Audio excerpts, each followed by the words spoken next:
All right, y'all. It is Monday, February 17th. I am overdue on some episodes, so let's go. Yes, the marriage scam. That's what we are doing today. There's a lot of things I want to talk about, but I'm seeing content pop out with folks going, why are they so desperate to push women into marriage? And it goes, ping. Folks, my generation and younger, right? We know in theory that it used to be worse, right? We know that it was just within a generation or two that we've gotten all these additional rights available to us, but now we're watching it get rolled back in real time. And before the rollback of the veil, younger generations less inspired to get married. Why? Because the only real benefit is what? Like life insurance, medical insurance. You do it for a very specific benefit, or you would do it because it's been romanticized, right? We love each other so much, we're going to get the law involved. And when you think of it that way, it doesn't make sense. Like, okay, so we love each other so much, we're going to make it really difficult and expensive to break up. Like, that, it sounds horrible. And I'm not just saying it sounds horrible, I've done it. So it is horrible.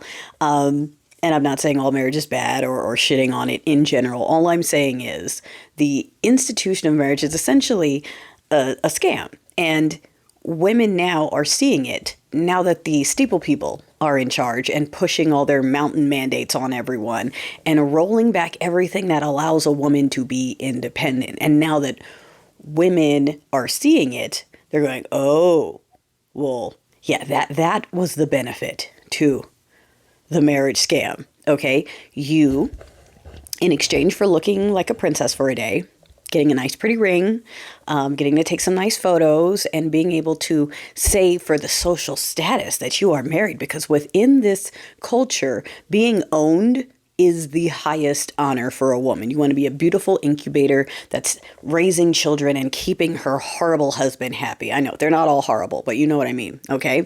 You are stuck. You don't have any other paths or options. Getting another job was not an option. You couldn't get a bank account or a credit card. You couldn't do anything without the permission of a man. So in these times, and by these times, I don't even mean long ago. I mean a generation or two. Okay, all these happy housewives you see on TV, no, baby, they were medicated out of their minds. They were, okay, they were getting prescribed all kinds of helpful little peppers and downers and all kinds of things to keep the fuzz so that they didn't feel their life getting wasted. And in exchange for your life of taking care of someone who doesn't appreciate you and raising children that, did you want them? Did you not want them? Doesn't matter. That's your job. In exchange for suffering for your entire life, not having your own money, not doing anything that you would like to do, just being there for the beck and call of a guy who doesn't appreciate you most of the time, you get rewarded in the afterlife. Okay. So it's credit, but you're the credit.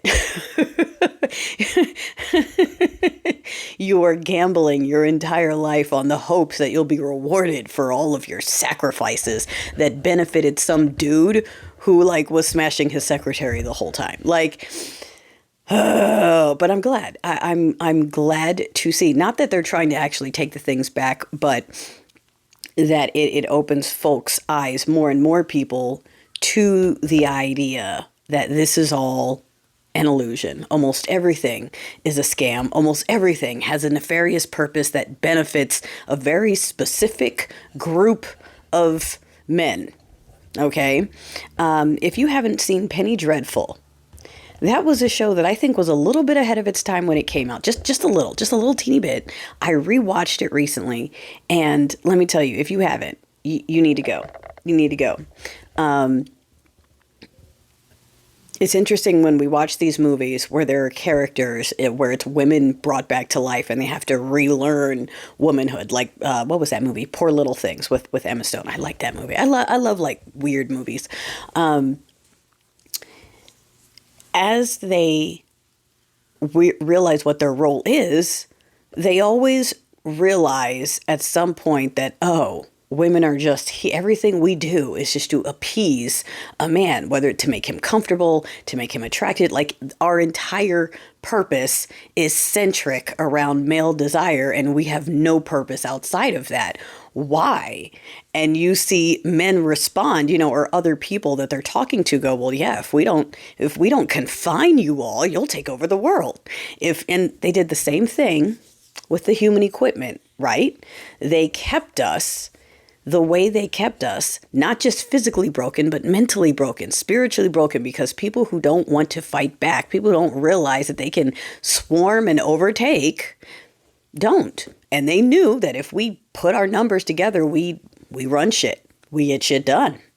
So this is the tool of not only patriarchy, but white culture. And again, when I say that, I don't just mean the color. I mean anyone that just subscribes to that ideology and that mentality.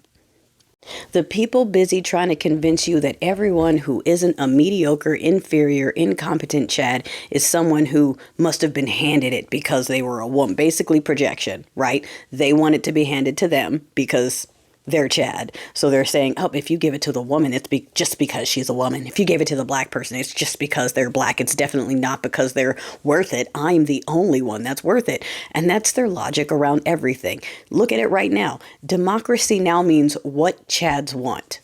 Whatever a white man wants is democracy now. And if you disagree with it, then you're standing in the way of democracy.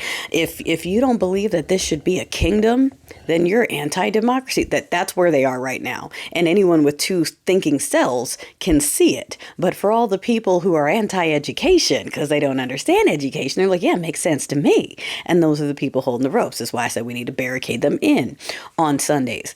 But yes, a key part of this whole order that they are trying to do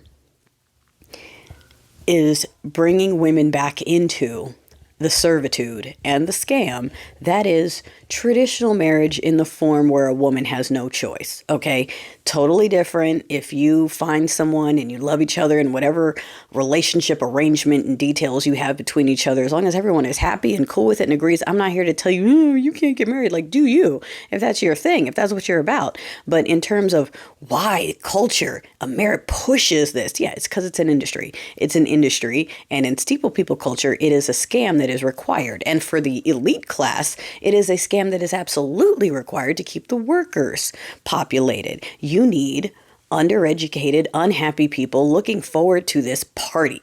Okay, this opportunity to have fun, take photos, do all that stuff. And then she gets to stay home and churn out more little workers. She doesn't have any other options. She's not allowed to go get a job. She just has to stay home, take care of a guy who doesn't appreciate her and have kids that, if you were the type of woman who did not want children and you were forced to have them anyway, that's not good for anyone. That's not a healthy situation for anybody. And steeple people don't care about that. They don't care about if that's safe for anyone. They just care about forcing their ways and their beliefs on people because they are the armed, weaponized tool of the elite class. And some of them know it, most of them don't. Most of them don't realize that they're just brainwashed sheeple and they're being used. But that's where it is. It has been fully fused back into politics to the point where they are now pulling the reins and whipping it all back, getting rid of education. Who does that benefit? Them. If everyone's stupider, who does that benefit? If everyone's broker, who does that benefit? Everything they're doing benefits only the very, very cream of the crop. And a bunch of people are about to tell you that they are willing to sacrifice everything they find as a comfort if it means that their God King and the fellow white billionaires get richer because they deserve it. They're the job creators. They're the geniuses. They're the innovators. They deserve our life, our money, our rights. They deserve everything. That's them right now. That is them right now. So yeah, I'm happy to see people questioning some of the things that are scams and seeing in real time with the clock rolled back how scary it is to be a woman when you have no other options but mediocre Chad and a bunch of kids.